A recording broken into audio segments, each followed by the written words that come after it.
الحمد لله رب العالمين والصلاة والسلام الأتمان الأكملان على خير خلق الله وعلى آله وأصحابه أجمعين أما بعد.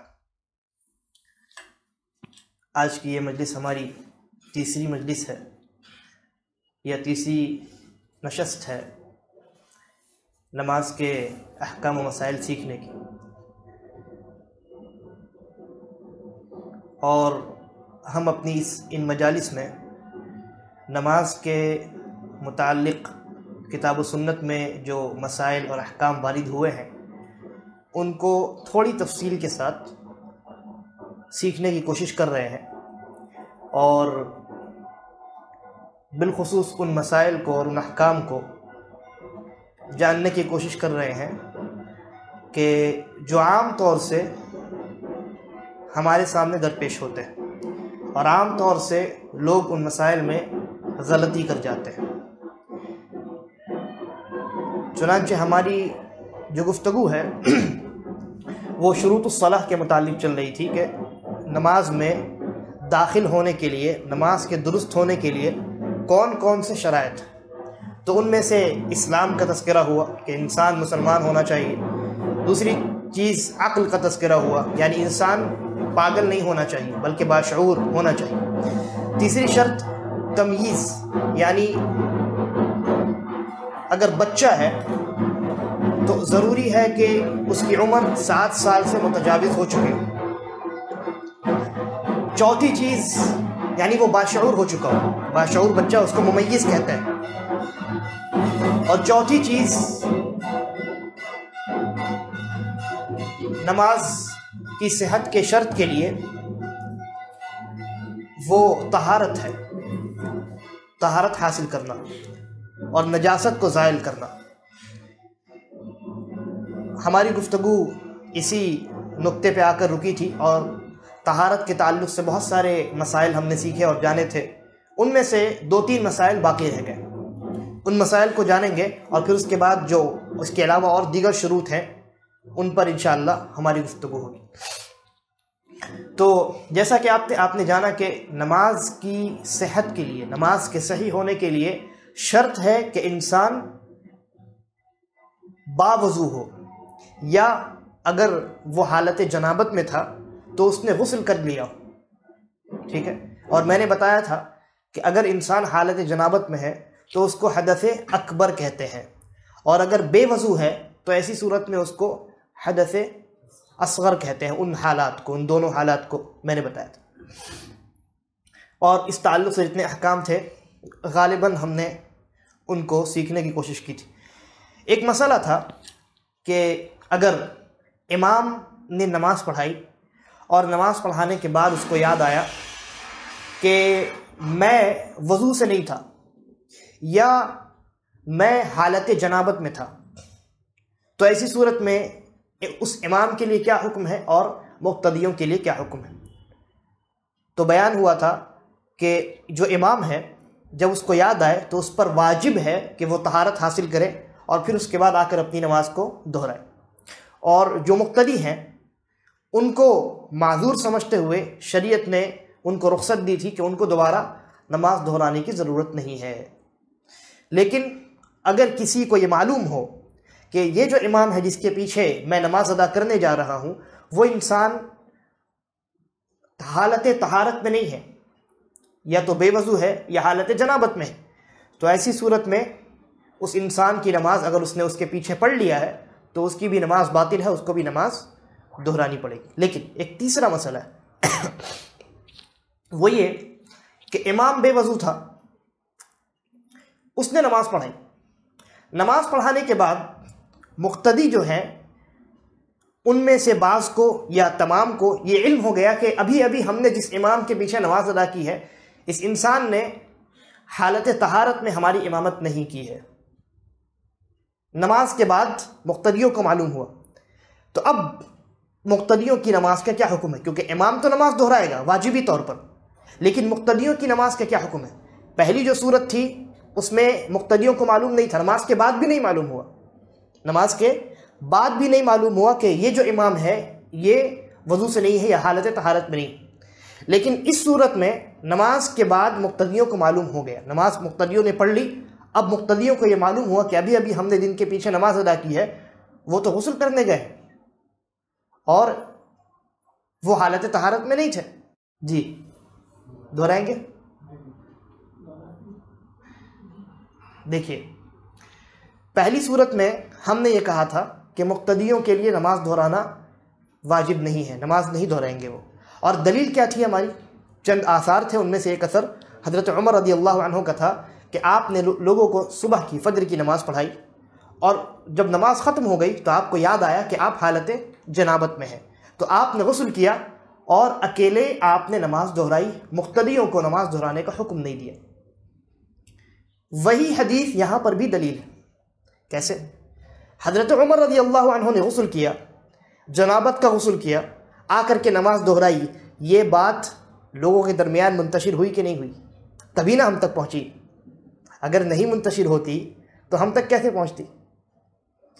معلوم ہوا کہ یہ جو مسئلہ ہے، یہ جو معاملہ ہے، یہ لوگوں کے درمیان منتشر ہو چکا تھا، لیکن اس کے باوجود کسی ایک صحابی سے بھی نماز کا دہرانا ثابت نہیں ہے۔ یہ اس بات کی دلیل ہے کہ اگر نماز ادا کرنے کے بعد مقتدیوں کو یہ معلوم ہوا کہ یہ جو امام تھا یہ بے وضو تھا، یہ حالت جنابت میں تھا، طہارت اس نے نہیں حاصل کی تھی، غلطی سے اس نے ایسا کر دیا ہے، نماز پڑھا دیا ہے، تو صرف امام نماز دہرائے گا لیکن مقتدی نماز نہیں دہرائیں گے، ٹھیک ہے؟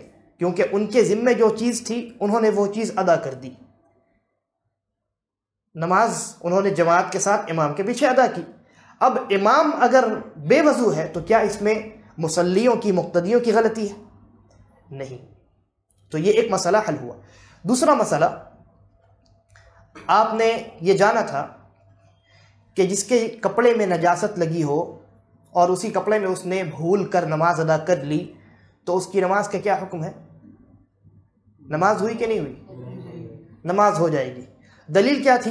نبی اکرم صلی اللہ علیہ وسلم کا عمل، آپ نے دو جوتوں کو پہن کر کے جن میں نجاست لگی تھی نماز ادا کی، حضرت جبرائیل نے آ کر دوران نماز آپ کو خبر دی تو آپ نے نماز کے درمیان ہی ان جوتوں کو اتار کر بائیں جانب رکھ دیا، لیکن آپ نے ان نماز کا وہ حصہ جس کو آپ نے جوتوں کو پہن کر ادا کیا تھا دہرایا نہیں۔ یہ اس بات کی دلیل ہے کہ اگر بھول کر نجاست کپڑے میں لگی ہو اور انسان نے نماز اسی حالت میں جاری رکھی ہو، بھول کر نہیں پتہ، تو اس کی نماز ہو جائے گی۔ لیکن اگر انسان کو اس بات کا علم ہو جائے دوران نماز کہ میرے کپڑے میں نجاست لگی ہے، تو اس کے اوپر کیا کرنا واجب ہے؟ یہاں دو شکلیں ہیں۔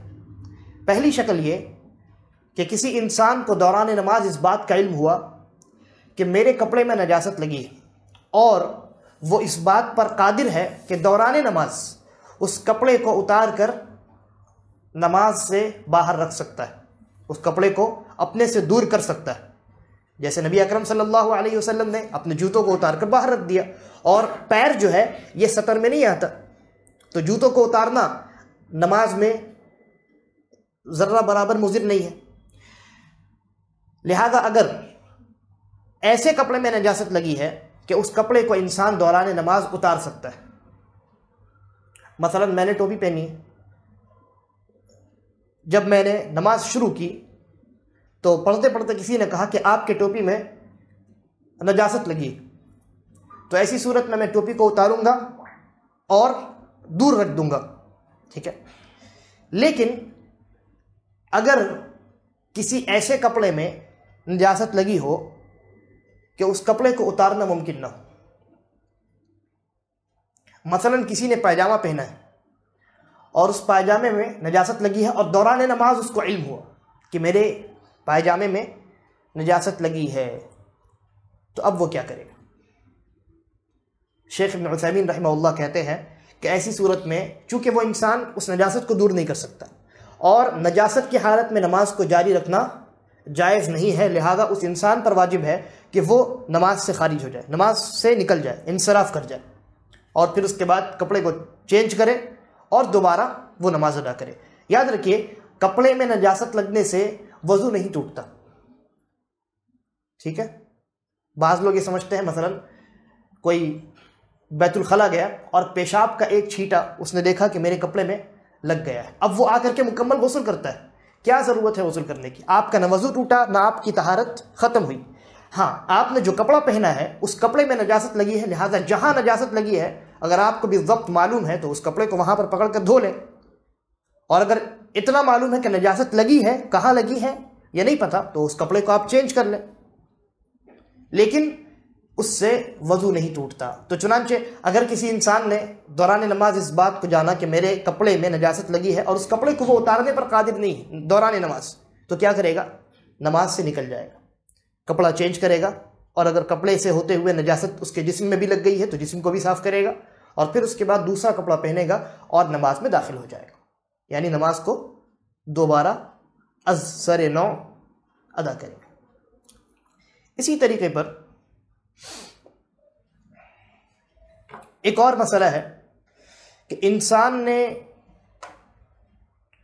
انسان حالت جنابت میں چلا گیا، اور میں نے آپ کو بتایا تھا کہ انسان جنوبی کب ہوتا ہے، کون کون سی چیزیں ہیں جن کی وجہ سے انسان جنوبی ہو جاتا ہے. مثلا ایک مثال لیتے ہیں، کسی انسان کو احتلام ہو گیا، نائٹ فال.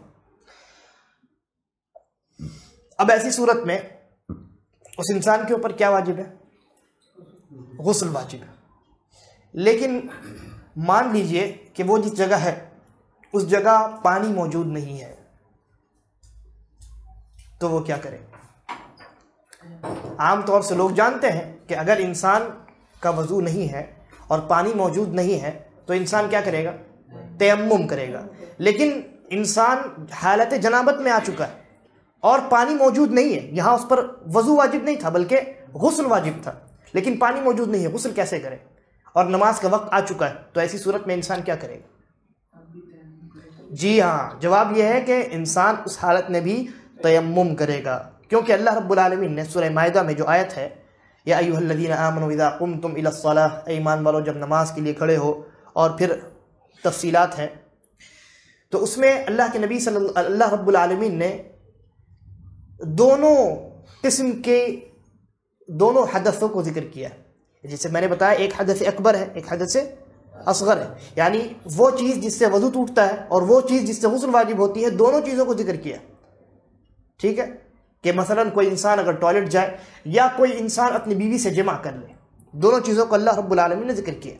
پھر اس کے بعد کہا کہ اگر تمہیں پانی نہ ملے فَتَيَمَّمُوا صَعِيدًا طَيِّبًا، تو پاک مٹی سے تیمم کر لو. یہ اس بات کی دلیل ہے کہ اگر انسان حالت جنابت میں بھی جا چکا ہے اور پانی موجود نہیں ہے، یا پانی کا استعمال اسے منع ہے، اس کو نقصان دے سکتا ہے، ڈاکٹر نے منع کیا ہے، پانی نہیں استعمال کر سکتا وہ، تو ایسی صورت میں وہ انسان تیمم کر سکتا ہے، اور تیمم کے بعد وہ نماز ادا کرے گا. دوسری چیز، مثلا کسی انسان نے ظہر کی نماز کے لیے تیمم کیا، کسی بھی وجہ سے، جنابت کی وجہ سے یا وضو نہیں تھا اور پانی موجود نہیں ہو، تو اس نے تیمم کیا، ظہر کی نماز ادا کی، ظہر کا وقت ختم ہو گیا، عصر کا وقت داخل ہوا اور تب بھی پانی موجود نہیں، تو کیا وہ اسی پرانے تیمم سے عصر کی نماز بھی ادا کرے گا، یا دوبارہ عصر کی نماز کے لیے تیمم کرے گا؟ کیا کرے گا؟ جی، پانی موجود نہیں، میں نے کہا پانی موجود نہیں. ظہر کے وقت میں اس نے تیمم کیا، پانی موجود نہیں، عصر کے وقت میں بھی پانی موجود نہیں ہے، اور عصر کا وقت داخل ہو چکا ہے، نماز اس کو پڑھنی ہے. تو سوال یہ ہے کہ کیا وہ دوبارہ تیمم کرے گا، یا اسی تیمم سے وہ عصر کی نماز بھی ادا کر سکتا ہے؟ جی ہاں، اسی تیمم سے وہ عصر کی نماز بھی ادا کرے گا، کیونکہ تیمم جو ہے اس کے تعلق سے اللہ رب العالمین نے کہا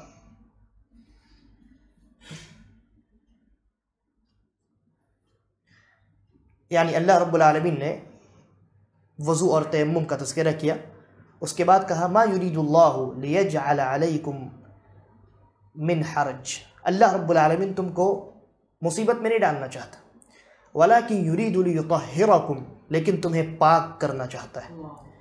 کن چیزوں کے ذریعے سے؟ وضو کے ذریعے سے، پانی اور تیمم کے ذریعے سے. تو علماء نے کہا کہ اس آیت میں دلیل ہے کہ تیمم مطہر ہے، تیمم یہ پاک کرنے والی چیز ہے۔ انسان نے جس طریقے سے ایک بار وضو کر لیا تو پھر اس وضو سے جب تک اس کا وضو نہ ٹوٹے، وہ جتنی نماز اس حالت میں جب تک وہ باقی ہے، یعنی وضو نہیں ٹوٹا، تو ایسی صورت میں وہ تیمم اس کے لیے کافی ہوگا، دوبارہ تیمم کرنے کی ضرورت نہیں ہے۔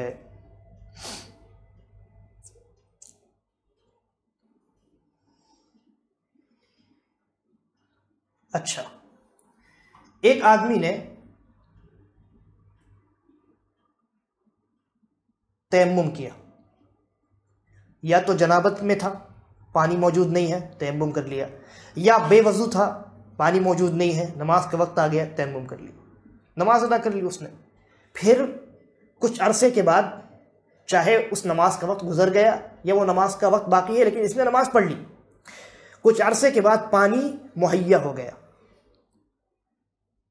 تو ایسی صورت میں اس انسان کے لیے کیا حکم؟ جواب یہ ہے کہ اس انسان کے لیے صرف اتنا حکم ہے کہ وہ دوبارہ پانی کا استعمال کرے، گرچہ اس نے نماز ادا کر لی، لیکن اس انسان کے لیے ضروری ہے کہ وہ پانی کا استعمال کرے، اور یا تو غسل کر لے اگر غسل واجب تھا، یا وضو کر لے اگر اس کے اوپر وضو کرنا تھا۔ مثال کے طور پہ ایک مریض ہے اور حالت مرض میں وہ حالت جنابت میں چلا گیا، ٹھیک ہے، مثلا مریض تھا، ہاسپٹل میں ہے، ڈاکٹرز نے پانی استعمال کرنے سے منع کیا ہے، اور اسی دوران اس کو احتلام ہو گیا تو حالت جنابت میں چلا گیا۔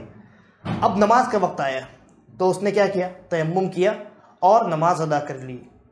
کچھ عرصے کے بعد، ایک دن، 2 دن، 1 مہینہ، جب بھی کچھ عرصے کے بعد اس کا جو مرض ہے وہ ختم ہو گیا، وہ انسان تندرست ہو گیا اور پانی استعمال کرنا اس کے لیے جائز ہو گیا۔ تو اب اس مریض پر یہ واجب ہے کہ وہ پہلی فرصت میں پانی کا استعمال کرے، پہلی فرصت میں پانی کا استعمال کرے، کیونکہ تیمم یہ پانی کے بدل میں ہے۔ جب پانی نہیں ہے یا پانی پر قدرت نہیں ہے تو ایسی صورت میں تیمم ہے، لیکن جب پانی مہیا ہو گیا تو اب تیمم ختم، اور اب آپ کو پانی کا استعمال کرنا ہے۔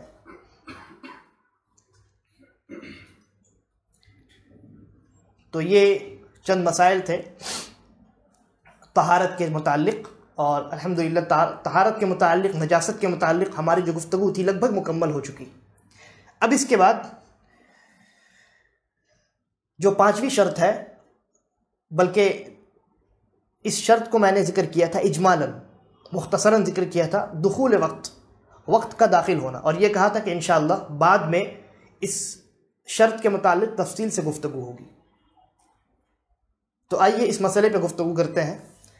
نماز، اور میں نے یہ کہا تھا کہ اس بات پر اجماع ہے کہ اگر کسی نے نماز کے وقت کے داخل ہونے سے پہلے نماز ادا کر لی، نارمل حالات میں، وہ اپنے شہر میں مقیم ہے، مسافر نہیں ہے، اور نماز کا وقت ہونے سے پہلے اس نے نماز ادا کر لی، تو ایسی صورت میں اس کی نماز باطل ہے، اور اس کی وہ نماز نفل مانی جائے گی، جیسا کہ شیخ ابن عثیمین رحمہ اللہ نے کہا، اور اس انسان کو دخول وقت کے بعد، جب اس نماز کا وقت داخل ہو جائے تو اس کے اوپر دوبارہ اس نماز کو ادا کرنا واجب ہے۔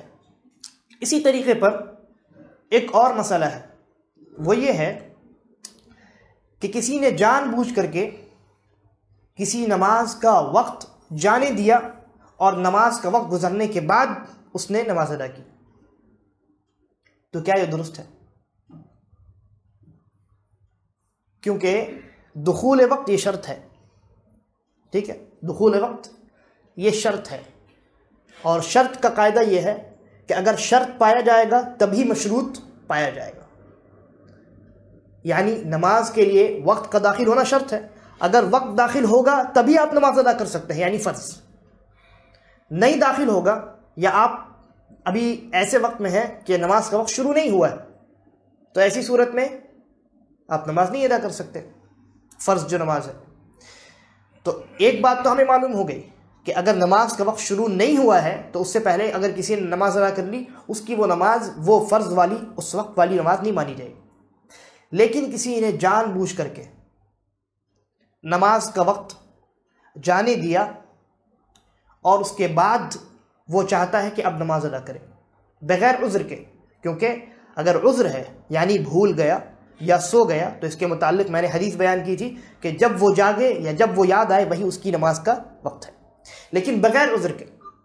اور مثال کے طور پہ آپ لے سکتے ہیں کہ ایک انسان رات میں سویا، صبح 6 بجے اس کو آفس جانا ہے یا بیٹے کو اٹھانا ہے اسکول جانے کے لیے، ٹھیک ہے، تو وہ صبح 6 بجے کا الارم لگاتا ہے، لیکن 5 بجے فجر کی نماز ہے، وہ الارم جان بوجھ کر نہیں لگاتا۔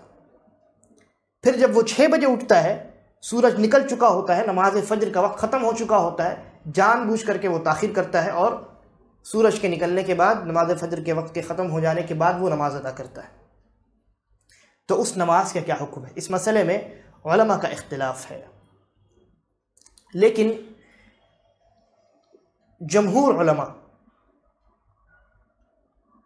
اور ان میں ائمہ اربع یعنی امام ابو حنیفہ سے لے کر امام احمد ابن حنبل، چاروں جو ائمہ ہیں وہ تمام کے تمام شامل ہیں، ان تمام کا اتفاق ہے، اور جمہور یعنی میجورٹی، علماء کی میجورٹی اس بات پر یہ موقف رکھتی ہے کہ اگر کسی انسان نے جان بوجھ کر کے نماز کو اس کے وقت سے تاخیر کر کے ادا کی ہے، یعنی نماز کا وقت جانے دیا، تو ایسی صورت میں وہ انسان گنہگار ہے، وہ انسان گنہگار ہے، کیونکہ نماز کے وقت پڑھنا واجب ہے، اس نے واجب چھوڑا ہے، لہذا واجب کو چھوڑنے کا گناہ ہوگا۔ لیکن اس انسان کے اوپر ابھی وہ جو ذمہ داری ہے نماز ادا کرنے کی وہ باقی ہے، نماز اس کے ذمے ابھی باقی ہے، وقت چاہے گزر ہی جائے لیکن نماز کو ادا کرنا اس کے ذمے میں باقی ہے، لہذا وہ نماز ادا کرے گا، اور اس کی وہ نماز قضا ہوگی، ادا نہیں ہوگی۔ ادا یعنی وقت پہ پڑھنا، اور قضا یعنی وقت کے گزر جانے کے بعد پڑھنا، تو اس کی وہ نماز قضا ہوگی۔ اور دلیل کیا ہے؟ دلیل وہی ہے، لیکن استدلال تھوڑا سا الگ ہے۔ مثلا کسی انسان نے عذر کی بنیاد پر نماز چھوڑ دیا، وقت گزر گیا، کوئی انسان سو گیا، جب اس کی آنکھ کھلی تو نماز کا وقت جا چکا تھا، تو اللہ کے نبی نے کہا جب آنکھ کھلی اسی وقت وہ اس کی نماز کا وقت ہے۔ گویا اس حدیث میں اس انسان کو نماز ادا کرنے کا حکم دیا گیا ہے جو عذر کی وجہ سے نماز کو اس کے وقت سے تاخیر کر کے پڑھتا ہے، تو اس کے لیے یہ حکم ہے کہ وہ نماز جب وہ اس کو یاد آئے یا جب وہ سو کر اٹھ جائے اس وقت ادا کرے گا۔ یہ کب؟ عذر کے وقت۔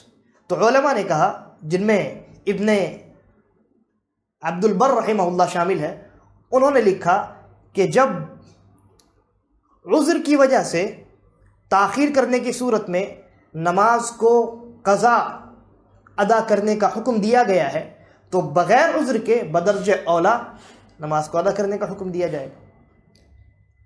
یعنی انسان معذور تھا، عذر کی حالت میں اس انسان سے کہا گیا اور نماز کا وقت ختم ہو گیا، تو حالت عذر میں اس انسان سے کہا گیا کہ آپ کو نماز تب بھی پڑھنا ہے۔ تو جو انسان بغیر عذر کے تاخیر کرے تو اس کے ذمے تو اور بڑی ذمہ داری آتی ہے، اس کی ذمہ داری اور بڑھ جاتی ہے کہ وہ پہلی فرصت میں اس نماز کو ادا کرے جس کا وقت ختم ہو چکا ہے، ٹھیک ہے۔ اور اس مسئلے میں علماء کے دوسرے بھی اقوال ہیں، بلکہ شیخ ابن عثیمین وغیرہ، شیخ ابن باز وغیرہ کا یہ موقف ہے کہ ایسی صورت میں وہ انسان نماز نہیں ادا کرے گا بلکہ وہ توبہ کرے گا، کیونکہ نماز اس کے وقت ہی میں ادا کیا جائے گا، اور نبی اکرم صلی اللہ علیہ وسلم کا فرمان ہے کہ من عمل عملا لیس علیہ امرنا فہو رد، کہ جس نے کوئی ایسا عمل کیا کہ جس پر ہمارا طریقہ نہیں ہے، جو ہمارے طریقے میں سے نہیں ہے، تو وہ مردود ہے، وہ عمل مردود ہے۔ تو مشائخ کہتے ہیں کہ نماز کو نماز کے وقت پر پڑھنا یہ نبی اکرم صلی اللہ علیہ وسلم کا عمل ہے، اور نماز کو وقت سے تاخیر کر کے پڑھنا یہ عمل نہیں ہے نبی اکرم صلی اللہ علیہ وسلم کا۔ اور اللہ کے نبی نے کہا جس نے کوئی ایسا عمل کیا جو ہمارے طریقے پر نہیں ہے تو اس کا وہ عمل مردود ہے۔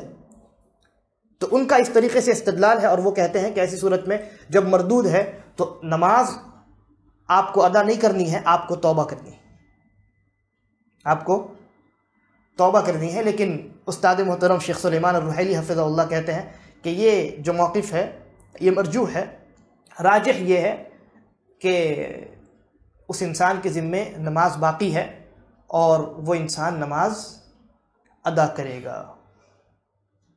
اس میں پر بھی جواب ہے، لیکن اس جواب کو ذکر کرنے کی ضرورت نہیں ہے کیونکہ پھر وقت جو ہے بہت لمبا ہو جائے گا۔ اب آئیے دیکھتے ہیں کہ یہ جو 5 وقتہ نمازیں ہیں ان کا وقت کب شروع ہوتا ہے اور کب ختم ہوتا ہے، کیونکہ یہ جاننا بہت ضروری ہے۔ لوگوں کو معلوم نہیں ہوتا ہے اور اس کی وجہ سے جو نماز ہے وہ یا تو وقت کے گزر جانے کے بعد ادا کرتے ہیں یا بالکل انتہا میں ادا کرتے ہیں۔ تو اس سلسلے میں نبی اکرم صلی اللہ علیہ وسلم نے پوری رہنمائی فرمائی ہے، اور صحیح مسلم کی روایت ہے، آپ نے 5 وقتہ نمازوں کا اس روایت میں، اس حدیث میں وقت بیان کیا۔ تو اللہ کے نبی صلی اللہ علیہ وسلم کہتے ہیں وقت الظہر اذا زالت الشمس، ظہر کا وقت شروع ہوتا ہے کب؟ جب سورج جو ہے وہ زائل ہو جائے، جب زوال کا وقت ختم ہو تب فجر کا وقت شروع ہوتا ہے، اور اس پر ابھی تفصیلی ہماری گفتگو ہوگی۔ اس کے بعد کہتے ہیں وَكَانَ ظِلُّ الرَّجُلِ كَطُولِهِ مَا لَمْ يَحْضُرِ الْعَصْرُ، اور انسان کا سایہ اسی کے برابر ہو جائے تو ایسی صورت میں ظہر کا وقت باقی رہتا ہے، ٹھیک ہے۔ اس کے بعد کہتے ہیں وقت العصر، انسان کا سایہ اس کے مثل ہو جائے تو ایسی صورت میں ظہر کا وقت ختم ہو جاتا ہے اور عصر کا وقت شروع ہو جاتا ہے۔ یعنی ظہر کا وقت کب شروع ہوا؟ سورج کے زوال کا وقت ہوا، اور سورج جیسے ہی مائل ہوا ادھر گزرا، سایہ بننا جیسے ہی شروع ہوا ظہر کا وقت شروع ہو گیا۔ یہ سایہ بڑھتے بڑھتے بڑھتے جب کسی چیز کے بالکل برابر ہو گیا، یعنی اس چیز کی جتنی لمبائی ہے سایہ بھی اتنا ہی ہو گیا، تو اب ظہر کا وقت ختم ہو گیا، عصر شروع ہو گیا۔ اللہ کے نبی کہتے ہیں وَوَقْتُ الْعَصْرِ مَا لَمْ تَصْفَرَّ الشَّمْسُ، اور عصر کا وقت اس وقت تک رہتا ہے جب تک سورج زرد نہ پڑ جائے، اور اس پر بھی ہماری گفتگو ہوگی۔ وَوَقْتُ صَلَاةِ الْمَغْرِبِ مَا لَمْ يَغِبِ الشَّفَقُ، اور مغرب کا وقت یعنی عصر کا وقت، آپ نے جانا کہ جب سورج زرد ہو جائے تو عصر کا وقت ختم ہو جاتا ہے، ٹھیک ہے، لیکن حقیقت میں عصر کا وقت سورج کے غروب ہونے پر ختم ہوتا ہے، ابھی اس پر ہماری گفتگو ہوگی۔ اور پھر جیسے ہی سورج غروب ہوا مغرب کا وقت شروع ہو گیا۔ اس کے بعد اللہ کے نبی نے کہا وقت صلاۃ المغرب ما لم یغب الشفق، اور مغرب کا وقت اس وقت تک رہتا ہے جب تک آسمان پر ایک سرخی ہوتی ہے، سورج کے غروب ہونے کے بعد ایک سرخی ہوتی ہے، لال رنگ آسمان پہ باقی رہتا ہے، تو جب وہ لال رنگ، وہ سرخی ختم ہو جائے تو مغرب کا وقت ختم ہو جاتا ہے اور عشاء کا وقت شروع ہو جاتا ہے۔ اس کے بعد کہتے ہیں وَوَقْتُ صَلَاةِ الْعِشَاءِ إِلَى نِصْفِ اللَّيْلِ الْأَوْسَطِ، اور عشاء کا وقت شروع ہو گیا، وہ جو شفق ہے، وہ جو سرخی ہے وہ ختم ہوئی آسمان سے، تو عشاء کا وقت شروع ہو گیا۔ پھر عشاء کا وقت کب تک رہتا ہے؟ اللہ کے نبی کہتے ہیں آدھی رات تک، آدھی رات تک عشاء کا وقت رہتا ہے۔ وَوَقْتُ صَلَاةِ الصُّبْحِ مِن طُلُوعِ الْفَجْرِ مَا لَمْ تَطْلُعِ الشَّمْسُ، اور صبح کا وقت طلوع فجر سے، جب صبح صادق شروع ہوتی ہے، صبح صادق، اور ایک ہوتی ہے صبح کاذب، ٹھیک ہے، صبح کاذب جو ہوتی ہے اس میں ہلکی روشنی ہوتی ہے پھر ختم ہو جاتی ہے، لیکن صبح صادق جو ہوتی ہے وہ جو روشنی شروع ہوتی ہے وہ بالترتیب یعنی وقت کے گزرنے کے ساتھ بڑھتی جاتی ہے اور پھر سورج نکل جاتا ہے، ٹھیک ہے، تو وہ صبح صادق کی بات ہو رہی ہے۔ اللہ کے نبی نے کہا کہ وَوَقْتُ صَلَاةِ الصُّبْحِ مِن طُلُوعِ الْفَجْرِ، صبح کا وقت جو ہے یہ شروع ہوتا ہے صبح صادق سے، فجر کا طلوع ہونا یعنی صبح صادق کا طلوع ہونا، مَا لَمْ تَطْلُعِ الشَّمْسِ، جب تک سورج طلوع نہ ہو جائے، جیسے ہی سورج طلوع ہوا فجر کا وقت ختم ہو گیا۔ فَإِذَا طَلَعَتِ الشَّمْسِ، تو جب سورج نکل جائے، فَأَمْسِكْ عَنِ الصَّلَاةِ، تو نماز مت پڑھو، نماز سے رک جاؤ، کیوں؟ فَإِنَّهَا تَطْلُعُ بَيْنَ قَرْنَيْ شَيْطَانٍ، اس لیے کہ سورج شیطان کے 2 سینگوں کے درمیان سے طلوع ہوتا ہے، ٹھیک ہے۔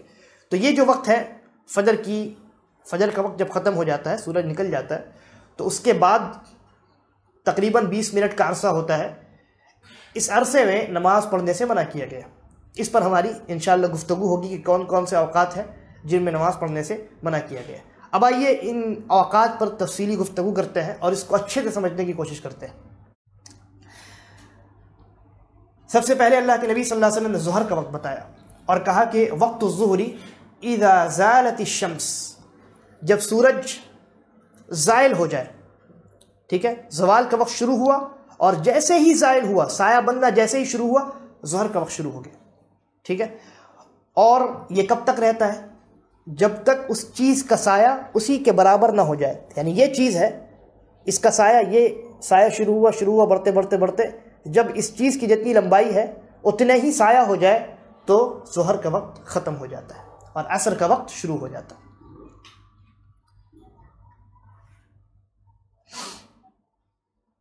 اس کو آپ اگر ظہر کا وقت شروع کب سے ہو، اس کو جاننے کا دو طریقہ۔ پہلا طریقہ یہ ہے کہ آپ جہاں سورج کی روشنی پڑ رہی ہے، کھلی جگہ ہے، وہاں ایک لکڑی کو رکھیں۔ ہم مان لیتے ہیں کہ اس لکڑی کی لمبائی 1 میٹر آپ نے رکھا۔ سورج جب بالکل سیدھے میں ہوتا ہے تو اس چیز کا کوئی سایہ نہیں ہوتا، اس لکڑی کا کوئی سایہ نہیں ہوگا، یعنی جب ایگزیکٹ زوال کا وقت ہوگا تو اس لکڑی کا کوئی سایہ نہیں بنے گا، ٹھیک ہے۔ اس کے بعد فوراً ہی اس لکڑی کا سایہ بننا فوراً شروع ہوگا، تو جیسے ہی سایہ بننا شروع ہو، ظہر کا وقت شروع ہو گیا۔ اب وہ جو سایہ بننا شروع ہوا ہے، وہاں سے لے کر جب تک اس سایہ کی لمبائی، کیونکہ اس لکڑی کی لمبائی کتنی ہے؟ 1 میٹر، جب تک اس سایہ کی لمبائی 1 میٹر نہیں ہو جاتی ہے، ظہر کا وقت باقی رہتا ہے۔ جیسے ہی 1 میٹر مکمل ہوئی، یعنی وہ سایہ اس لکڑی کے برابر ہو گیا، ظہر کا وقت ختم ہو گیا، عصر کا وقت شروع ہو گیا۔ یہ پہلا طریقہ ہوا۔ اچھا، دوسرا طریقہ یہ ہے کہ یہ جو زوال کا وقت ہے، یہ کب ہوتا ہے؟ جب سورج بالکل بیچوں بیچ ہوتا ہے، یہاں سے سورج طلوع ہوا اور یہاں اس کو غروب ہونا ہے، جب بیچ میں سورج آتا ہے تو ظاہر سی بات ہے سایہ کہاں بنے گا، ٹھیک ہے۔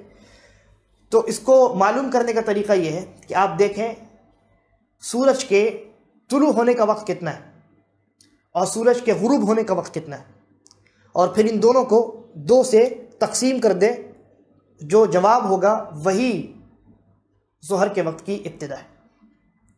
مثلا اگر ہم مان لیتے ہیں کہ صبح سورج جو ہے وہ صبح 6 بجے طلوع ہوتا ہے اور شام میں 6 بجے غروب ہو جاتا ہے، تو ایسی صورت میں زوال کا وقت کب ہوگا؟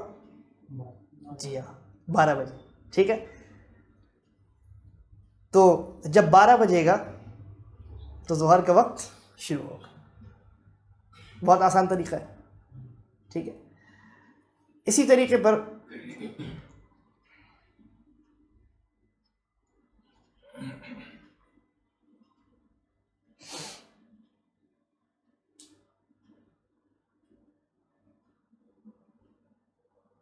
جی، تو میں نے کہا کہ آپ اس کو کاؤنٹ کر لیجئے کتنے گھنٹے ہوتے ہیں، پھر اس کو 2 سے تقسیم کر دیجئے، اور جو نتیجہ نکلتا ہے وہی ظہر کے وقت کی ابتدا ہے، ٹھیک ہے۔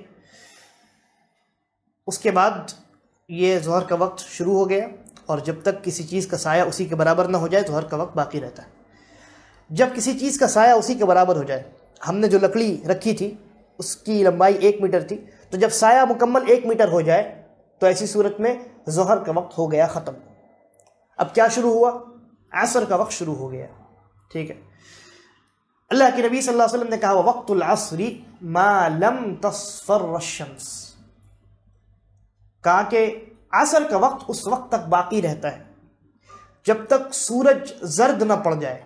سورج کی جو تیزی ہے، گرمی اور اس کی روشنی، یہ ان دونوں تیزیوں کے اندر جب کمی پیدا ہو جائے تو عصر کا وقت ختم ہو جاتا ہے۔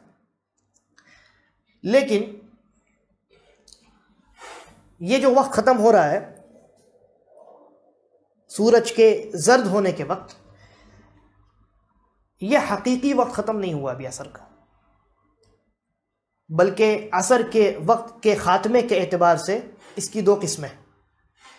پہلی قسم ہے وقت اختیاری، اور دوسری قسم ہے وقت اضطراری۔ وقت اختیاری کون سا وقت ہے؟ تب تک اختیاری وقت باقی رہتا ہے، یعنی وہ وقت بہترین وقت ہے اور صحیح وقت ہے عصر کی نماز ادا کرنے کا، ٹھیک ہے۔ مسلمان کے لیے یہ مناسب نہیں ہے کہ بغیر عذر کے وہ اپنے وقت کو، وہ عصر کے وقت کو جانے دے اور جب سورج کے اندر زردی پیدا ہو جائے تب اس کے بعد وہ جا کر کے نماز کو ادا کرے، ٹھیک ہے۔ اختیاری وقت کون سا ہے؟ عصر کا وقت شروع ہوا اس وقت سے لے کر جب تک سورج میں زردی نہ پیدا ہو جائے، سورج کے اندر جو تیزی ہے اس کی گرمی میں اور اس کی روشنی میں وہ ختم نہ ہو جائے، جیسے ہی وہ تیزی ختم ہوئی اختیاری وقت، افضل وقت ختم ہو گیا۔ اب اس کے بعد سے لے کر کے سورج کے زرد پڑنے سے لے کر کے غروب آفتاب تک کا جو وقت ہے اس کو کہتے ہیں اضطراری وقت۔ اضطراری یعنی مجبوری والا وقت۔ کوئی انسان اگر مجبور ہو، مثلا کسی کے پیر میں اگر زخم ہو گیا ہو اور اس کی مرہم پٹی اس کو کرنی ہے، اور مرہم پٹی کا کرنے کا جو وقت ہے وہ عصر کے اختیاری وقت سے ٹکراتا ہے، ٹھیک ہے۔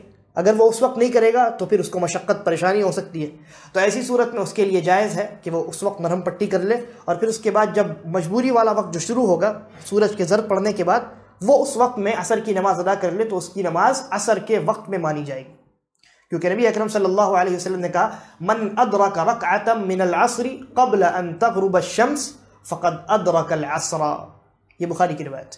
کہا کہ جس نے ایک رکعت بھی سورج کے غروب ہونے سے پہلے عصر کی ادا کر لی تو اس نے عصر کو پا لیا، ٹھیک ہے۔ لیکن پہلی حدیث میں کیا کہا تھا اللہ کے نبی نے؟ جب وقت بتایا تھا، جب وقت متعین کیا تھا 5 وقتہ نمازوں کا، تو کہا تھا کہ عصر کا وقت جب تک سورج زرد نہ پڑ جائے تب تک ہی باقی رہتا ہے۔ سورج زرد پڑا تو وقت ختم ہو گیا، تو وہ کون سا وقت ختم ہوا؟ وہ بہترین جو وقت تھا، مناسب وقت تھا اور افضل وقت تھا، اختیاری وقت تھا، وہ ختم ہوا۔ اس کے بعد مجبوری والا وقت شروع ہو گیا، اور یہ جو مجبوری والا وقت ہے اس وقت میں نماز یعنی جان بوجھ کر کے بغیر عذر کے عصر کے وقت کو تاخیر کر کے اس وقت میں لا کر کے نماز ادا کرنا یہ مکروہ ہے، ناپسندیدہ ہے۔ بلکہ اللہ کے نبی صلی اللہ علیہ وسلم نے منافقین کی صفات میں سے اس کو بیان کیا، کہا کہ منافق جو ہوتا ہے وہ انتظار کرتا ہے، اور جب سورج زرد پڑ جاتا ہے اور سورج کے غروب ہونے کا وقت قریب آتا ہے تو وہ فوراً جلدی سے ہڑبڑا کر اٹھتا ہے اور 4 ٹھونگے مارتا ہے اور اس کے بعد پھر اٹھ کر وہ چلا جاتا ہے۔ تو اس وقت میں وہ انسان جو عادت بنا لے کہ میں ہمیشہ اسی وقت میں نماز ادا کروں گا بغیر کسی عذر کے، تو اس کو اپنے ایمان کا جائزہ لینا چاہیے، کیونکہ یہ عمل مسلمانوں کا نہیں ہے بلکہ منافقین کا ہے، ٹھیک ہے۔ تو یہ عصر کا وقت ہوا۔ اب آپ نے جانا کہ عصر کا وقت جو حقیقی وقت ہے وہ کب ختم ہوا؟ جیسے ہی سورج غروب ہوا عصر کا وقت ختم۔ اب اس کے بعد سورج کے غروب ہونے کے بعد مغرب کا وقت شروع ہوا، اور اللہ کے نبی صلی اللہ علیہ وسلم نے کہا وَوَقْتُ صَلَاةِ الْمَغْرِبِ مَا لَمْ يَغِبِ الشَّفَقُ، سورج کے ڈوبنے کے بعد آسمان پر شفق باقی رہتی ہے، ایک سرخی باقی رہتی ہے، لال ایک رنگ باقی رہتا ہے۔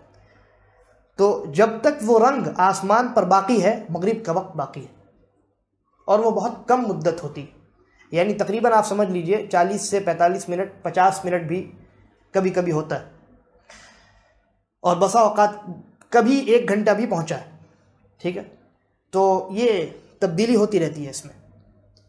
تو جب تک آسمان پر وہ سرخی باقی ہے مغرب کا وقت باقی ہے، جیسے ہی وہ سرخی ختم ہوئی مغرب کا وقت ختم ہو گیا۔ اس کے بعد شفق غائب ہوئی، آسمان سے وہ سرخی غائب ہوئی، مغرب کا وقت ختم ہوا، اب عشاء کا وقت داخل ہو گیا۔ جیسے ہی مغرب ختم ہوئی عشاء فوراً داخل ہوا۔ اب عشاء کا وقت اس وقت سے شروع ہوا، لیکن عشاء کا وقت باقی کب تک رہتا ہے؟ اس مسئلے میں لوگ غلط فہمی کا شکار ہیں۔ لوگ یہ سمجھتے ہیں کہ پوری رات یہ عشاء کا وقت ہے، جبکہ یہ درست نہیں ہے۔ اللہ کے نبی صلی اللہ علیہ وسلم نے کیا کہا؟ وَوَقْتُ صَلَاةِ الْعِشَاءِ إِلَى نِصْفِ اللَّيْلِ الْأَوْسَطِ، کہا کہ عشاء کا وقت آدھی رات تک باقی رہتا ہے. آدھی رات ختم ہوئی، عشاء کا وقت ختم ہو گیا. اب اس کے بعد اگر آپ نماز ادا کرتے ہیں تو وہ ادا نہیں ہوگی، بلکہ کیا ہوگی؟ قضا ہوگی. آپ نے وہ نماز ادا نہیں کی، یعنی آپ نے وقت میں نہیں پڑھا، بلکہ آپ نے وقت کے گزر جانے کے بعد اس نماز کو ادا کیا. اور ہم کیسے جانیں گے کہ آدھی رات کب ہوتی، عشاء کا وقت ختم کب ہوتا ہے؟ یہ ہم کو کیسے معلوم ہوگا؟ دیکھیے، یہ جو میں نے ابھی بتایا، ظہر کا وقت بتایا، عصر کا وقت بتایا، مغرب کا وقت بتایا، عشاء کا وقت بتایا، تو ظہر سے لے کر مغرب تک ان تینوں نمازوں کے اوقات آج کل بہت آسانی سے انسان معلوم کر سکتا ہے، کیونکہ بہت سارے اپلیکیشنز مارکیٹ میں موجود ہیں، اس میں شروع ہونے کا وقت اور ختم ہونے کا وقت لکھا ہوتا ہے. ٹھیک ہے، لیکن عشاء کا وقت کب شروع ہو رہا ہے یہ تو لکھا ہوتا ہے، لیکن کب ختم ہو رہا ہے یہ آپ کو کسی اپلیکیشن میں نہیں ملے گا. تو ضروری ہے کہ ہم جانیں کہ کب عشاء کا وقت ختم ہوتا ہے. اور نہیں جاننے کی وجہ سے بہت سارے لوگ ایسے وقت میں عشاء کی نماز ادا کر رہے ہوتے ہیں کہ وقت جو ہے اصل عشاء کا وہ ختم ہو چکا ہوتا ہے. تو اس کو جاننے کا طریقہ یہ ہے کہ آپ دیکھیں کہ سورج کب غروب ہو رہا ہے. سورج کے غروب ہونے کا وقت نوٹ کر لیں، اور اس کے بعد صبح صادق کب نکل رہا ہے، کب طلوع ہو رہا ہے. سورج کے نکلنے کی بات نہیں ہو رہی ہے، غور سے سورج کے غروب ہونے کا وقت نوٹ کیجئے، اور صبح صادق کے طلوع ہونے کا وقت آپ نوٹ کیجئے. ٹھیک ہے، صبح صادق جیسا کہ میں نے بتایا، یہ سورج کے نکلنے سے پہلے رات کے ختم ہونے کے بعد آسمان میں ایک روشنی ہونی شروع ہوتی. ٹھیک ہے، اور وہ روشنی لگاتار بڑھتی جاتی ہے، اور پھر آخر میں سورج نکل آتا ہے، تو اس کو صبح صادق کہتے ہیں. یعنی حقیقت میں وہ روشنی صبح والی روشنی، اور اس سے ٹھیک پہلے ایک روشنی اور نکلتی ہے، وہ صبح کاذب ہوتی، وہ نکلتی ہے غائب ہو جاتی، تو اس کا اعتبار نہیں. تو آپ نوٹ کریں گے جب سورج غروب ہو رہا ہے وہ وقت، اور جب صبح صادق طلوع ہو رہا ہے وہ وقت، دونوں آپ نے نوٹ کر لیا. ہاں، اب اس کے بعد ان دونوں کو تقسیم کر دیجئے. حقیقت میں یعنی سوال یہ پیدا ہوگا کہ آپ نے یہ کہا کہ جب سورج غروب ہو اس کو نوٹ کیجئے، یہ کیوں نہیں کہا کہ جب سورج طلوع ہو تو اس کو نوٹ کیجئے، پھر دونوں کو تقسیم کیجئے؟ تو جواب یہ ہے کہ اللہ کے نبی نے کہا نصف اللیل، آدھی رات. یہ جو رات ہے یہ حقیقت میں صبح صادق تک ہی باقی رہتی ہے، کیونکہ صبح صادق میں یعنی صبح صادق کے طلوع ہونے کا کیا مطلب ہے؟ روشنی نکل گئی. جب روشنی آئی تو تاریکی گئی، اور اسی تاریکی کو تو ہم رات کہتے ہیں. ٹھیک ہے، تو اسی لیے حساب میں ہم صبح صادق کا اعتبار کریں گے، طلوع شمس کا اعتبار نہیں کریں گے، سورج کے نکلنے کا اعتبار نہیں کریں گے. تو آپ سورج کے غروب ہونے کا وقت نوٹ کیجئے اور صبح صادق کا وقت نوٹ کیجئے، اور پھر اس کے بعد دو حصے میں اس کو تقسیم کر دیجئے. تو جو جواب آئے گا وہ عشاء کا آخری وقت ہے. ٹھیک ہے، مثلا اگر سورج غروب ہوتا ہے 5 بجے، ٹھیک ہے، اور صبح صادق طلوع ہوتی ہے 5 بجے، تو آدھی رات کتنے بجے ہوگی؟ 11 بجے. 11 بجے ہے نا، 11 بجے عشاء کی نماز کا وقت ختم. اب ہمارے بہت سارے جو تجارتی بھائی ہوتے ہیں، بزنس مین جو ہوتے ہیں یا دکان وغیرہ سنبھالتے ہیں، وہ ان کو گھر پہنچتے 12 بجتا ہے.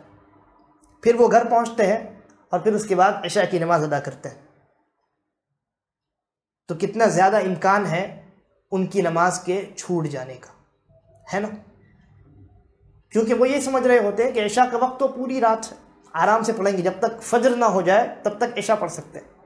لیکن حقیقت یہ ہے کہ عشاء کا وقت ختم ہو چکا ہوتا ہے، اور پھر اس کے بعد وہ بھائی آ کر کے عشاء کی نماز ادا کر رہے ہوتے ہیں. تو اس لیے اس کو جاننا بہت ضروری ہے. اب یہ جو 4 نمازیں ہوئیں ظہر سے لے کر عشاء تک، آپ نے دیکھا یہ چاروں نمازیں پے در پے ایک دوسرے سے ملی ہوئی. ایک کا وقت ختم ہوتا ہے، دوسرا کا وقت شروع ہوتا ہے، دوسرا کا ختم ہوتا ہے، تیسرا شروع ہوتا ہے، تیسرا ختم ہوتا ہے، چوتھا شروع ہوتا ہے. لیکن آدھی رات میں جب عشاء کا وقت ختم ہو رہا ہے اور فجر صبح صادق کے وقت فجر کا وقت شروع ہو رہا ہے، تو اب یہ لمبا گیپ ہو گیا. تو گویا عشاء کے وقت میں اور ہے کہ جیسے ہی عشاء کا وقت ختم ہوگا اور فجر کا وقت شروع ہو جائے گا، یہ ہماری سوچ صحیح نہیں ہے. ٹھیک ہے، تو یہ 4 نمازیں پے در پہ ہیں، اور فجر کی جو نماز ہے وہ ان چاروں سے الگ ہے. فجر کا وقت کب شروع ہوتا ہے؟ اللہ کے نبی صلی اللہ علیہ وسلم نے کہا وَوَقْتُ صَلَاةِ الصُّبْحِ مِن طُلُوعِ الْفَجْرِ. فجر جب طلوع ہو تو فجر کا وقت شروع ہوتا ہے. فجر طلوع ہو یعنی صبح صادق طلوع ہو. ما لم تطلع الشمس، جب تک سورج طلوع نہ ہو جائے، سورج سن رائز نہ ہو جائے، تب تک فجر کا وقت باقی رہتا ہے. سورج طلوع ہوا، فجر کا وقت ختم ہو گیا. تو یہ 5 نمازوں کا وقت تھا کہ کون سی نماز کب شروع ہوتی ہے اور کون سی نماز کا وقت کب ختم ہوتا ہے. اور جیسا کہ میں نے کہا کہ اپلیکیشنز وغیرہ موجود ہے مارکیٹ میں، اور اس کا وقت جو ہے وہ صحیح ہے. یعنی بعض لوگ یہ شک میں مبتلا ہو جاتے ہیں پتہ نہیں اپلیکیشن میں جو وقت ہے وہ صحیح ہے کہ نہیں.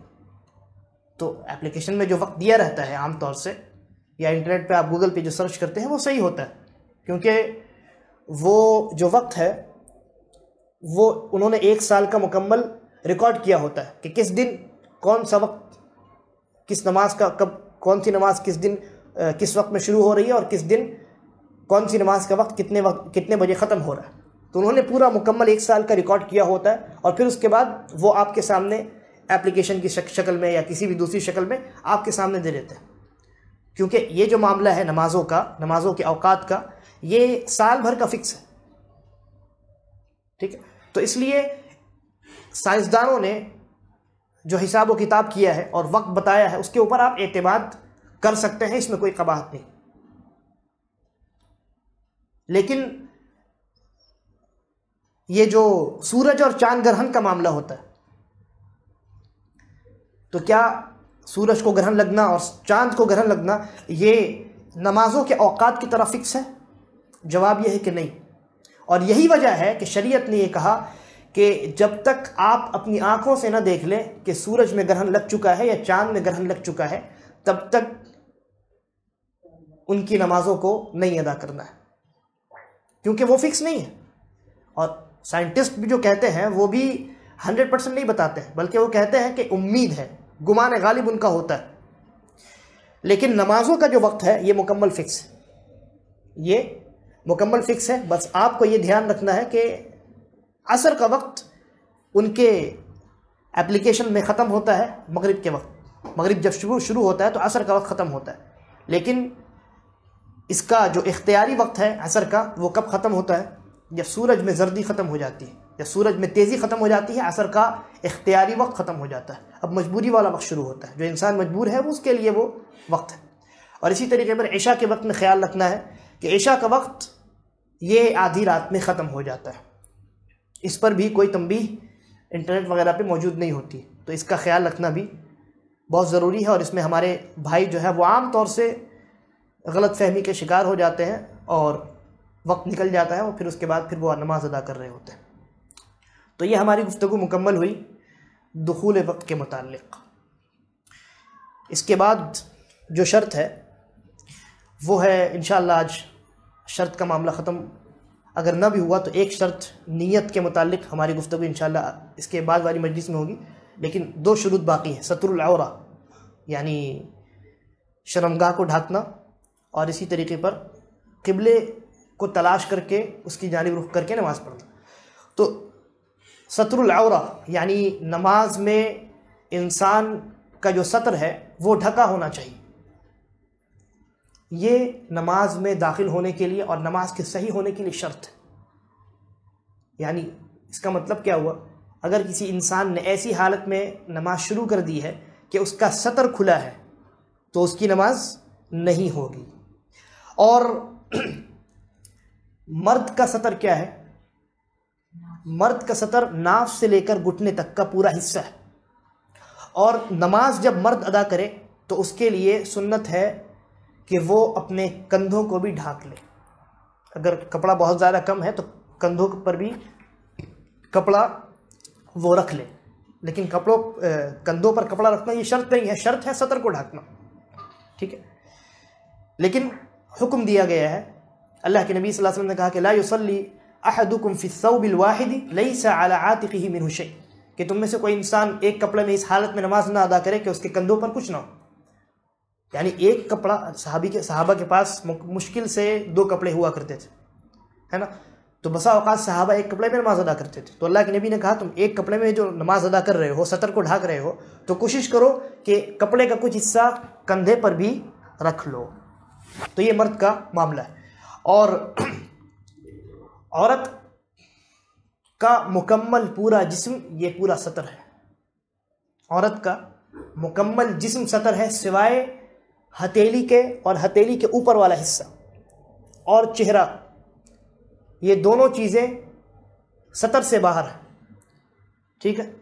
اسی طریقے پر عورت کے جو 2 قدم ہیں اس کے بارے میں علماء کا اختلاف ہے، لیکن شیخ ابن عثیمین رحمہ اللہ کہتے ہیں، ایک حدیث بھی وارد ہوئی ہے لیکن وہ ضعیف، تو شیخ ابن عثیمین کہتے ہیں کہ اس سلسلے میں کوئی بات نبی اکرم صلی اللہ علیہ وسلم سے ثابت نہیں ہے کہ عورت کا جو پیر ہے، دونوں پیر، وہ بھی سطر میں شامل ہے کہ نہیں. لیکن احوط یعنی احتیاط کا تقاضا یہ ہے کہ عورت جب نماز ادا کرے تو اپنے پیروں پر بھی کپڑا ڈال لیا کرے. ٹھیک ہے. یہ اس حالت میں جب عورت کے سامنے عورتیں موجود ہوں یا اس کے محارم موجود ہوں،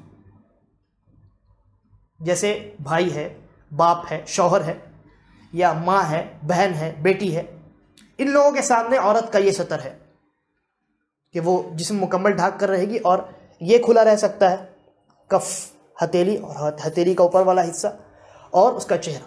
لیکن اگر کوئی اجنبی مرد موجود ہے یا اس بات کا خدشہ ہے کہ کسی اجنبی کی نظر پڑ سکتی ہے، تو ایسی صورت میں عورت چہرہ بھی ڈھانکے گی اور اپنے ہاتھوں کو بھی ڈھانک کر وہ نماز ادا کرے گی. ٹھیک ہے. اسی طریقے پر ایک مسئلہ ہے کہ انسان نماز ادا کر رہا ہے.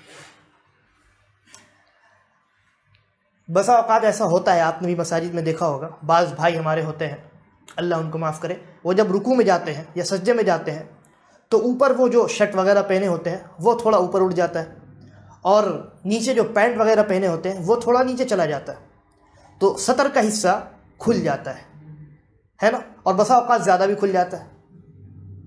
تو ایسی صورت میں، اور آپ کو یہ معلوم ہے کہ سطر کو ڈھانکنا یہ شروط میں سے، تو ایسے لوگوں کی نمازوں کا کیا حکم ہے؟ جواب یہ ہے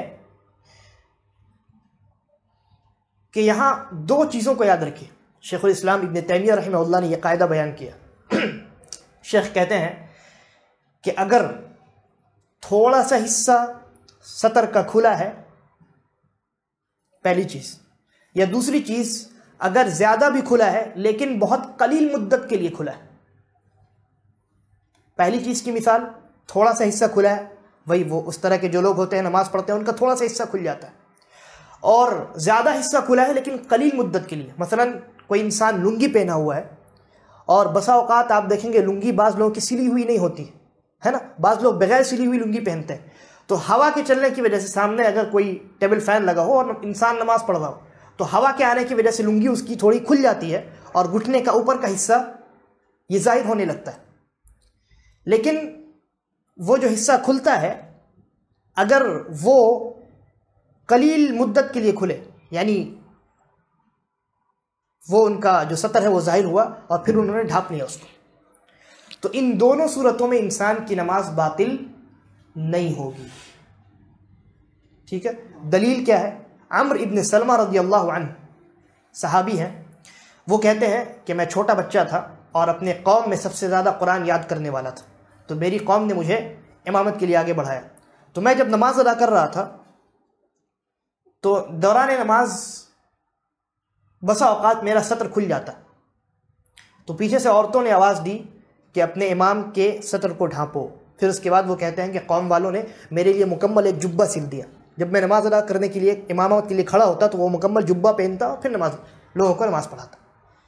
تو یہ بات نبی اکرم صلی اللہ علیہ وسلم کی موجودگی میں، یعنی آپ باحیات ہیں، وحی کا سلسلہ جاری ہے اور یہ واقعہ درپیش ہے، اور اللہ رب العالمین کی جانب سے اور نبی اکرم صلی اللہ علیہ وسلم کی جانب سے ایسی کوئی بات منقول نہیں ہے کہ آپ نے یہ حکم دیا ہو کہ نمازوں کو دہراؤ، ٹھیک ہے، میں سطر ظاہر ہوتا ہے، یا اگر زیادہ ظاہر ہو گیا لیکن بہت قلیل مدت کے لیے، تو ایسی صورت میں نماز باطل نہیں ہوتی.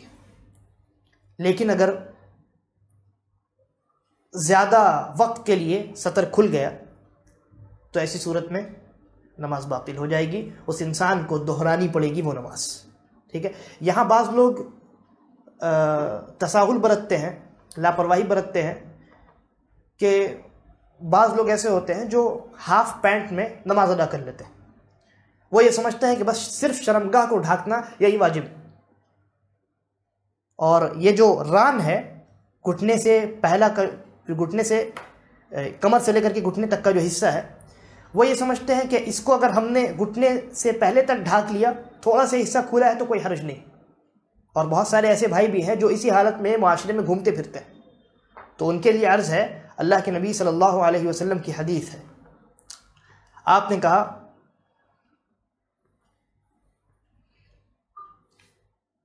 ایک صحابی کو آپ نے دیکھا کہ ان کا جو ران ہے وہ کھلا ہوا ہے، اور جیسا کہ میں نے کہا صحابہ کے پاس مشکل سے 1 یا 2 کپڑے ہوا کرتے تھے، تو اللہ کے نبی نے دیکھا کہ ان کا جو ران ہے وہ تھوڑا سا کھلا ہوا ہے، تو آپ نے کہا کہ غطی فخذیک، اپنے دونوں رانوں کو ڈھانک لو، فإن الفخذ عورہ، اس لیے کہ یہ جو ران ہے یہ عورہ ہے، یعنی سطر ہے. تو نماز میں بھی بدرجہ اولا نماز میں اور بالعموم عام حالات میں بھی مرد کے لیے جائز نہیں ہے کہ وہ اپنے ران کا ذرا سا بھی حصہ کھلا ہوا رکھے. بہت سارے بھائی ہمارے کھیلنے جاتے ہیں، کرکٹ کھیلتے ہیں، فٹ بال کھیلتے ہیں، تو وہ ہاف پینٹ پہن کر کے کھیلتے ہیں، ہے نا، ران کا کچھ حصہ نظر آ رہا ہوتا ہے، یہ جائز نہیں ہے.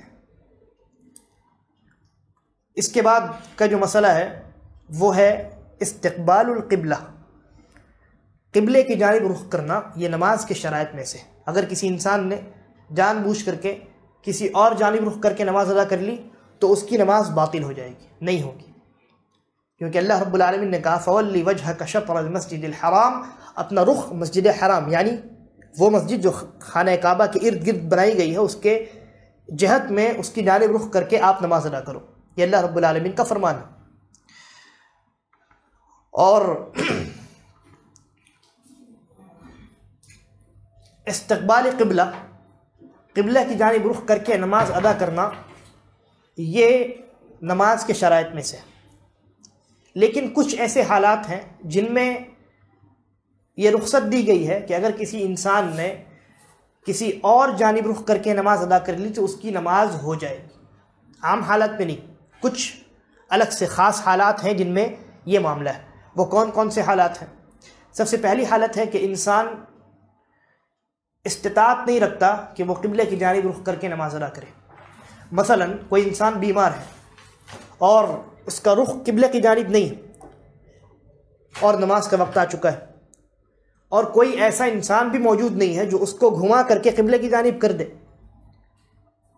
تو ایسی صورت میں وہ انسان اسی حالت میں دوسری جانب، جس جانب اس کا رخ ہے اسی جانب وہ نماز ادا کرے گا نماز کے وقت کے رہتے رہتے.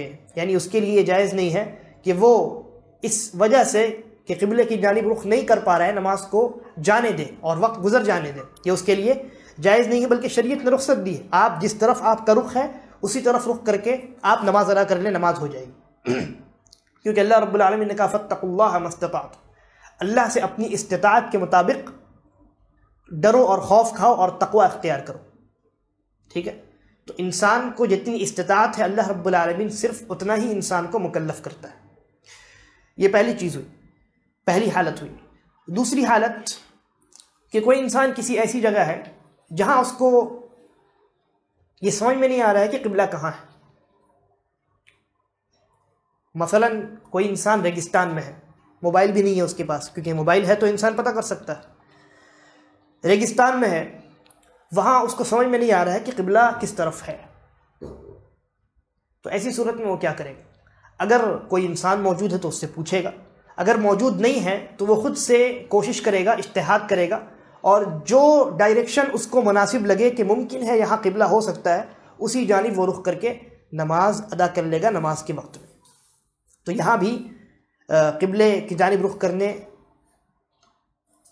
کا جو معاملہ ہے اس میں شدت نہیں برتی گئی ہے، بلکہ اجازت دی گئی ہے کہ انسان نماز ادا کر سکتا ہے اگر اس کے لیے ممکن نہ ہوا تو۔ اسی طریقے پر جنگ کے حالات میں بہت زیادہ اگر خوف کا ماحول ہے، سامنے دشمن ہے، تو ایسی صورت میں یہ شریعت اجازت دیتی ہے کہ اگر قبلے کی جانب رخ کرنا ممکن نہ ہو، کیونکہ اگر ممکن ہو تو قبلے کی جانب رخ کر کے نماز ادا کیا جائے گا، جیسا کہ اللہ کے نبی صلی اللہ علیہ وسلم نے جنگوں میں نمازوں کو ادا کیا ہے، اور ان نمازوں کو نماز خوف کہا جاتا ہے، تھوڑا سا اس کا طریقہ مختلف ہے۔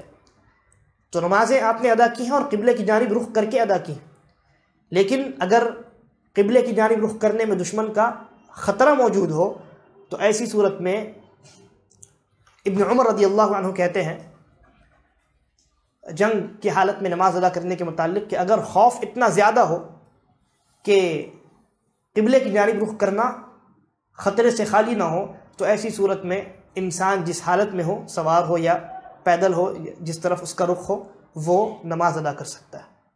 اسی طریقے پر اخیر حالت ہے جس میں قبلے کی جانب رخ کرنے کے معاملے میں رخصت دی گئی ہے، اور وہ حالت ہے نوافل۔ اگر کوئی انسان نفل نماز پڑھنے کا ارادہ کرے سفر کی حالت میں، کب؟ سفر کی حالت میں کوئی انسان نفل نماز ادا کرنا چاہتا ہے تو اولاً تو اس کے لیے بہتر ہے کہ وہ جس سواری پر ہے اس سواری پر جب وہ نماز شروع کرے تو قبلے کی جانب ہو جائے، کیونکہ اللہ کے نبی صلی اللہ علیہ وسلم نے کہا،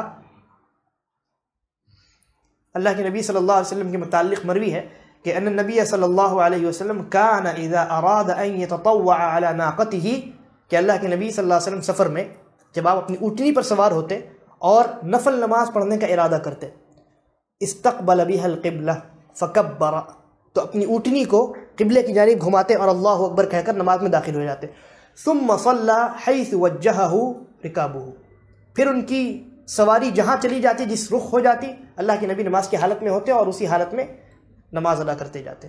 تو اولاً تو یہ کہ انسان اگر سفر کی حالت میں ہے، سواری پر سوار ہے، نماز کا وقت آ چکا ہے یا نہیں، فرض کی بات نہیں ہو رہی، سواری پر سوار ہے اور نفل ادا کرنا چاہتا ہے، تو ایسی صورت میں اس کے لیے بہتر یہ ہے کہ وہ پہلے اپنا رخ قبلے کی طرف کر لے، پھر اس کے بعد نماز شروع کرے، پھر سواری کدھر بھی گھوم جائے کوئی فرق نہیں پڑتا۔ اور اگر کوئی انسان ایسا نہیں کرتا ہے بلکہ وہ نفل نماز شروع کرتا ہے تو کسی دوسری جانب اس کا رخ ہوتا ہے، سواری چل رہی ہے اور کسی دوسری جانب رخ کر کے اس نے نفل نماز شروع کر دی، تو اس میں بھی کوئی قباحت نہیں ہے، اس میں بھی کوئی قباحت نہیں ہے۔ یہ تو نفل نماز کی بات ہوئی۔ ایک اور حالت ہے، مثلا کوئی انسان فلائٹ پہ ہے یا ٹرین پہ ہے، نماز کا وقت آ گیا اور وہ فلائٹ جب لینڈ ہوگی یا وہ ٹرین جب رکے گی تو ایسی صورت میں اس وقت یہ جو جس نماز کا وقت داخل ہو چکا ہے وہ وقت ختم ہو جائے گا، کیونکہ اگر فلائٹ کے اترنے کے بعد تک نماز کا وقت باقی رہے یا ٹرین کے رکنے کے بعد تک نماز کا وقت باقی رہے تو وہ انسان انتظار کرے گا، جب فلائٹ سے وہ لینڈ کر جائے گا، ٹرین رک جائے گی، اترے گا اور تب وہ نماز ادا کرے گا قبلہ رخ ہو کر کے۔ لیکن یہاں بات ہو رہی ہے کہ فلائٹ جب لینڈ کرے گی تو نماز کا وقت ختم ہو جائے گا۔ مثلا کوئی انسان فلائٹ پہ بیٹھا فجر کے پہلے، ٹھیک ہے، اس کی 3 بجے بیٹھا، اس کی فلائٹ لینڈ کرے گی تقریباً 7 بجے اور فجر کا وقت ختم ہو جائے گا 5 بجے، تو ایسی صورت میں وہ انسان کیا کرے؟ تو اس انسان کے لیے یہ اجازت دی گئی ہے کہ وہ انسان اجتہاد کرے، یعنی کوشش کرے کہ اگر نماز کی ابتدا میں اس کا رخ قبلے کی جانب ہو سکے، کیونکہ ہر وقت یہ ممکن نہیں ہے، فلائٹ میں ممکن نہیں ہے، البتہ ٹرین میں ممکن ہے، موبائل وغیرہ کا زمانہ ہے تو انسان دیکھ سکتا ہے کہ کس طرف قبلہ ہے، اور وہ نماز شروع کر دے، پھر اس کی سواری جہاں بھی گھوم جائے انشاءاللہ کوئی گناہ کا معاملہ نہیں ہے، اور شریعت کی جانب سے اس کو رخصت ہے، کیونکہ اللہ رب العالمین نے کیا کہا؟ فاتقوا اللہ مستطعتم، جتنی استطاعت ہے انسان اتنا ہی اللہ سے ڈرے، اللہ کا تقوی اختیار کرے، اس سے زیادہ اللہ رب العالمین انسان کو مکلف نہیں کرتا۔ تو شریعت جو ہے ہماری بہت آسان ہے، بہت آسان ہے، اور شریعت کے ہر ایک حکم میں اللہ رب العالمین نے آسانی رکھی ہے، اور یہ آسانی رکھنا یہ اس بات کی دلیل ہے کہ ہمارا رب ہم سے کتنا زیادہ محبت کرتا ہے۔ یہ اللہ رب العالمین کی رحمت کی بہت بڑی دلیل ہے کہ اس نے ہر ایک معاملے میں انسان کو رخصت دی ہے۔ آپ یہ نہیں کر سکتے، یہ کر لیجئے، یہ نہیں کر سکتے، یہ کر لیجئے، کتنی سہولیات ہیں۔ تو یہ اللہ رب العالمین کی رحمت کی دلیل ہے اور اسلام کی خصوصیات میں سے ہے۔